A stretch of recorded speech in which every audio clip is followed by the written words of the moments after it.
Hello guys, welcome back to my channel IGNOU academy. IGNOU academy में आपका फिर से स्वागत है। तो कैसे हैं आप लोग? होप आप लोग सभी अच्छे हैं। तो हम जो लेक्चर्स ला रहे हैं वो बहुत ही आसान तरीके से, देखिए मैंने आपको बताया है यहाँ के आसान तरीके से मैं लाऊंगा from exam point of view. मतलब एग्जाम में जो जरूरत है उतना ही आपको पढ़ा रहा हूं मैं, और उतना ही आपने पढ़ना है, उतना ही करना है, और जो एग्जाम आता है उसमें से यहीं से आप आंसर लिख सकते हैं। ठीक है, तो उसमें पीडीएफ आपका मैं प्रोवाइड कर रहा हूं, जो मैं पढ़ा रहा हूं उसी में स्क्रीनशॉट्स आप ले सकते हैं, तो वही आपका पीडीएफ है। पर्टिकुलरली आपको कोई दिक्कत वाली बात नहीं है। जो भी लेक्चर्स है पूरी फ्री ऑफ कॉस्ट है, कोई दिक्कत वाली बात नहीं है। और भी कुछ इग्नो से जानकारी है तो मेरे से जुड़े रहिए। ठीक है, मेरे जितने भी भाई हैं, मेरे जितने भी दोस्त हैं, अगर आप चैनल में नए हैं तो प्लीज चैनल को सब्सक्राइब कर दीजिए। अगर आप आते हैं, देख रहे हैं, तो यार थोड़ा सा सब्सक्राइब कर दीजिए। बाकी आप तो काफी चैनल्स भी देखते हैं, एंटरटेनमेंट के चैनल, उनको आप सब्सक्राइब कर देते हैं, और ये तो थोड़ा आपका पढ़ाई लिखाई के साथ रिलेटेड है, थोड़ा सा सब्सक्राइब कर दीजिएगा। तो इसमें क्या होता है, हमारा मोटिवेशन बना रहता है। ठीक है, तो बढ़ते हैं आगे बिना लेट के। इससे पहले हम लोगों ने कवर अप किया था BEGC 132 ब्लॉक 2 यूनिट 2। ठीक है, जो कि उसका हम लोग से लास्ट पार्ट करने वाले, खत्म वाला पार्ट है, यही खत्म हमारा है। तो पहले हमने अमीर खुसरो के बारे में जाना था, आज हम लोग जानेंगे हिंदी जो पोएम लिखा गया था रघुवीर सहाय के बारे में, उनके बारे में जानेंगे, और वो क्या लिखते हैं पोएम के बारे में बहुत ही शॉर्ट तरीके से, बहुत ही आसान तरीके से जानेंगे। इसी को आप अच्छे से लिख सकते हैं और नोट्स आप यूज कर लेंगे पीडीएफ को जो है उसका स्क्रीनशॉट लगा के। ठीक है, चलिए बढ़ते हैं आगे। यहाँ पे कहा क्या है, देखिए रघुवीर सहाय का इमेज आप देख सकते हैं यहाँ पे, रघुवीर सहाय जी जो कि है यहाँ पे, ये देखिए ये वाला जो है, हाँ सॉरी, हाँ ये जो है रघुवीर सहाय जी हैं, ये आप देख सकते हैं। ये देखिए ये फोटो आपको यहाँ पे दिख जाएगा। देखिए थोड़ा सा ना तालमेल कुछ, ये जगह जो पार्ट है थोड़ा सा ये दिखते किसकी तरह है, आप मुझे कमेंट करके जरूर बताइएगा।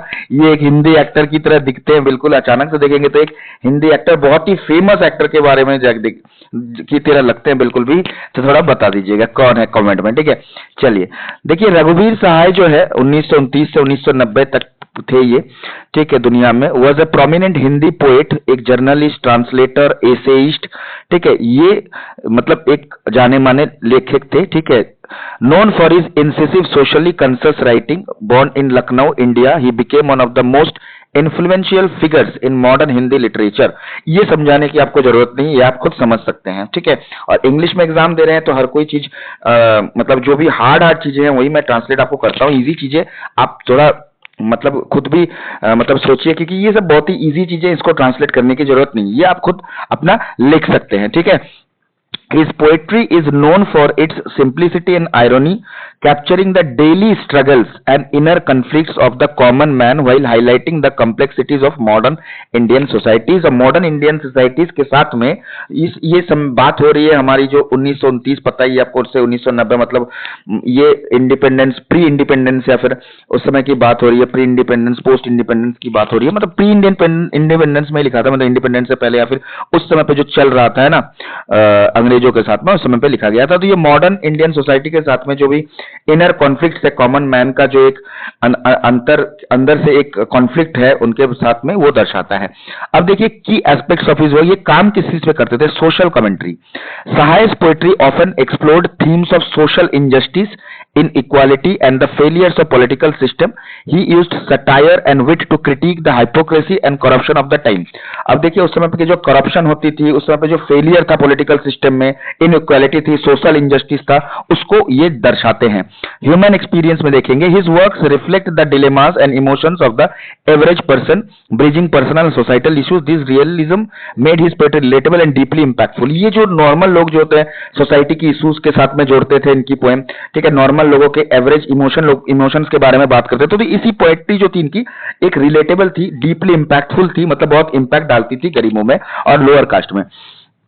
अब लैंग्वेज कैसा यूज करते थे ये, unlike some of the contemporaries, Sahay choose simple language and direct expression, making his poetry accessible to wide audience. सीधी तरह बात करते थे, खड़ी बोली में बात करते थे। ठीक है, खड़ी बोली के बारे में उसमें बताया भी है बुक में।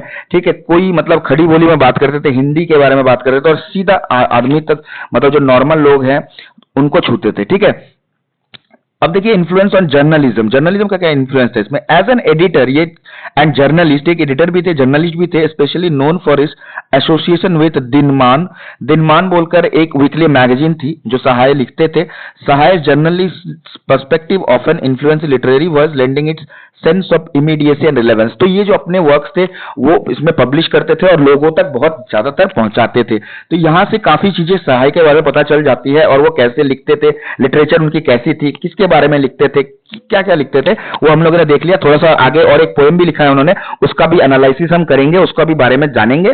ठीक है, उससे पहले आप इनको जान लीजिए, दोनों के क्वेश्चन आते हैं तो दोनों को आप मिक्स करके लिख सकते हैं। मेजर वर्क्स, देखिए कुछ कुछ वर्क्स हैं इसके लोग भूल गए, people have forgotten. One of his most celebrated poetry collection, it showcases his intensity to socio political landscapes and the human condition. उस समय की ह्यूमन कंडीशंस क्या थी, उस समय की सोशियो पॉलिटिकल क्या इशू थी, सोशल और पॉलिटिक्स का क्या मैटर था, वो दर्शाते हैं। सीढ़ियों पर धूप में, ठीक है, this collection also reflects his कीन ऑब्जर्वेशंस ऑफ एवरीडे लाइफ। ये जो पोएम थी वो एवरीडे लाइफ, एक आदमियों की एवरीडे लाइफ क्या थी उस समय पे, उसके बारे में फोकस करता है। Often touching on the smell yet significant moments that reveal larger truth. तो उस समय पे छोटी छोटी चीजों को वो मतलब लाते थे, ठीक है, जिससे कि क्या थी, जो मतलब जो उस समय की जो छुपी हुई सच थी उसको बाहर निकालने की वो कोशिश करते थे। ठीक है, तो यहां पे इतना है सहाय के बारे में। देखिए पोएम आपको यहां पे दिखेगा नहीं, ठीक है, छोटा छोटा, ये पोएम आप खुद पढ़ेंगे। यहां पे हिंदी के बारे में बताया है कि हिंदी लैंग्वेज को लोगों ने क्या किया है, कि हिंदी लैंग्वेज को लोगों ने ना अपना, यहां पे देखेंगे ये हिंदी लैंग्वेज को लोगों ने क्या किया है अपना, मतलब पहले तो ये कहते थे कि हिंदी लैंग्वेज क्या है, लोगों का लैंग्वेज है, लोगों तक मिलने का लैंग्वेज। बाद में ये जो अंग्रेज लोग थे या फिर जो हायर कास्ट के लोग थे, ठीक है, कॉलोनियल रूल के समय पे हायर कास्ट के लोग जो थे वो लोग क्या करते थे, इसको हिंदी को भी अब यूज करने लग गए। तो वो कहते हैं कि हिंदी को अगर आप लोग मास्टर और स्लेव दोनों का लैंग्वेज सेम बना देंगे तो हमारा राइट्स क्या रह जाएगा, हम किससे बात करेंगे, हम किस लैंग्वेज से बात करेंगे। तो ये कहा जाता है यहाँ पे, ठीक है, तो ये आप कह सकते हैं यहाँ पे, ठीक है। तो इस पोएम के बारे में देख लेते, देखिए पढ़ लेते थोड़ा सा, बहुत ही आसान है और इजी है, बहुत सारा काफी वर्ड्स आपको मेंशन कर गया है और कुछ कुछ आप वहां से लिख सकते हैं, दोनों को मिला के आप अच्छा सा आंसर आपका फॉर्म हो जाएगा।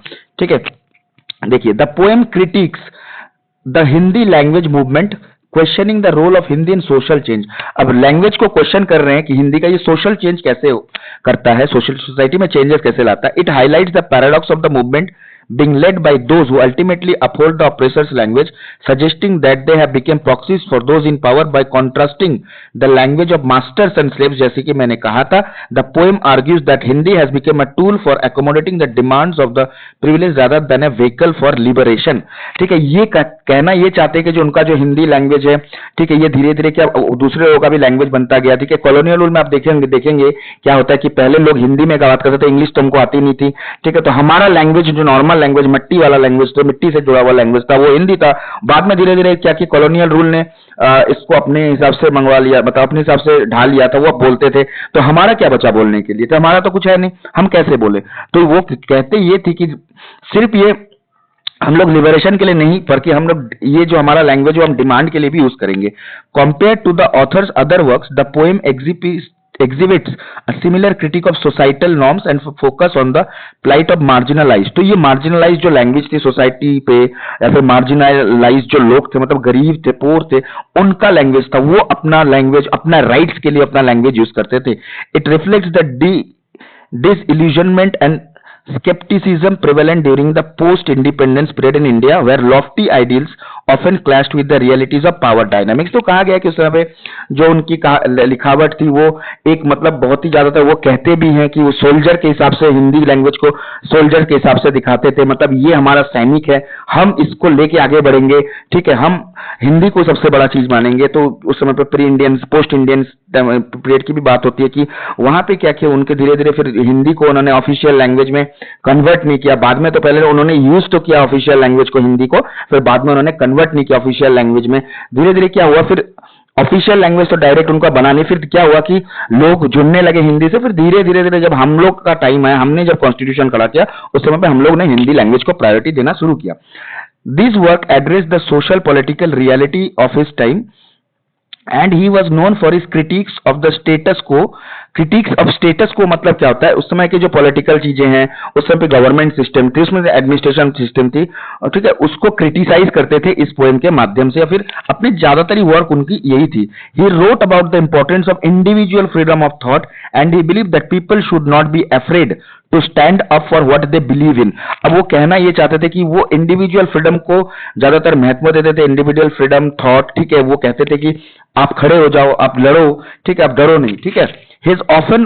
His work often addressed the themes of individual freedom, the need of a democratic society and the importance of equality. वो कहते भी थे अपने काम के हिसाब से कि वो इंडिविजुअल फ्रीडम पे फोकस करते हैं, डेमोक्रेटिक सोसाइटी को दर्शाते हैं, मतलब सोसाइटी जो होना चाहिए डेमोक्रेटिक होना चाहिए, सबको बराबर का हक मिलना चाहिए, और इक्वालिटी भी है. देखिए बताया है यहाँ पे.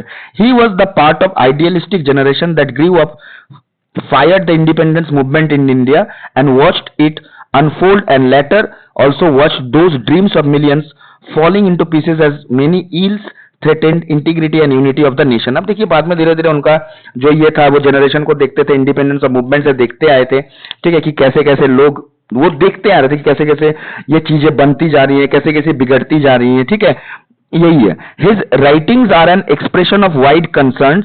सहाय belongs to tradition of literature that looks forward rather than to the past for inspiration. वो फॉरवर्ड ज्यादा देखते थे, ठीक है, इंस्पिरेशन के लिए आगे क्या होने वाला है, आगे क्या हो सकता है, ठीक है, यही बताया गया है, ना कि पीछे देखते हुए कि पीछे के ऊपर में डिपेंड करके वो नहीं लिखते थे या फिर इंस्पायर नहीं होते थे. वो इंस्पायर होते थे तो आगे चल के क्या होना है, कैसे हमें चलना है, कैसे हमें सब कुछ को अपने हाथ में लेना है, कैसे हमें फ्रीडम पानी है, कैसे इंडिविजुअल फ्रीडम होना चाहिए, हमारा राइट्स कैसे प्रोटेक्ट होगा, यही सब के बारे में लिखते थे. तो सहाय क्या पोएम पढ़ेंगे तो इसको पता चल सकता है, ठीक है. बस इतना ही यहाँ पे कहा गया है, ठीक है, बाकी और कुछ नहीं है. यहाँ पे यही चैप्टर यहाँ पे खत्म है, छोटा सा ही है, सहाय के बारे में एक ही चीज लिखा गया है, ठीक है. तो ये है, तो यही चीज है, बाकी और कुछ नहीं, ठीक है. तो बहुत ही आसान चैप्टर है, यहाँ पे इसमें कुछ है नहीं, पोएम पढ़ लीजिएगा, तकरीबन आपको समझ में आ जाएगा, और थोड़े थोड़े वर्ड है, तो जो जो इंपॉर्टेंट वाले जो लिखना है आपने, मैंने वही आपके लिए लाया है, ठीक है. तो मेरे भाई मेरे दोस्त जो भी आप लोग देख रहे हैं, बहुत बहुत धन्यवाद आपको, ठीक है, हमारे चैनल में बने रहने के लिए. और जो भी आप नए देख रहे हैं, चैनल में आ रहे हैं, प्लीज सब्सक्राइब कर दीजिए. इसका जो पार्ट 1 है अमीर खुसरो वाला, वो मैंने इसके पहले वाले पार्ट में कवर अप कर दिया, देख लीजिएगा. और दोस्तों लाइक शेयर सब्सक्राइब जरूर करें जो भी आप आ रहे हैं, ताकि इससे मोटिवेशन बना रहे हैं. और चैनल हमारा है ये इग्नू एकेडमी, और मेरे को आप जानते हैं, मेरी वॉइस आप जानते हैं. मेरे से कांटेक्ट करने के लिए व्हाट्सएप, सिर्फ कॉलिंग नहीं, 7550894483 इस नंबर पे आप जो जुड़ सकते हैं. 75508944, ठीक है, 83, ये है मेरा व्हाट्सएप नंबर है. कोई भी क्वेरीज हो, कोई भी दिक्कत हो तो कमेंट जरूर करें या फिर व्हाट्सएप जरूर करें, ठीक है. तो होप कि आपको वीडियो पसंद आया. बहुत बहुत धन्यवाद. चैनल पे बने रहिए और अपने दोस्तों के साथ शेयर करें, वीडियो को लाइक करें, कमेंट जरूर करें, और अगर वीडियो पसंद आए तो एक सब्सक्राइब जरूर बटन दबा के जाइए. Thank you.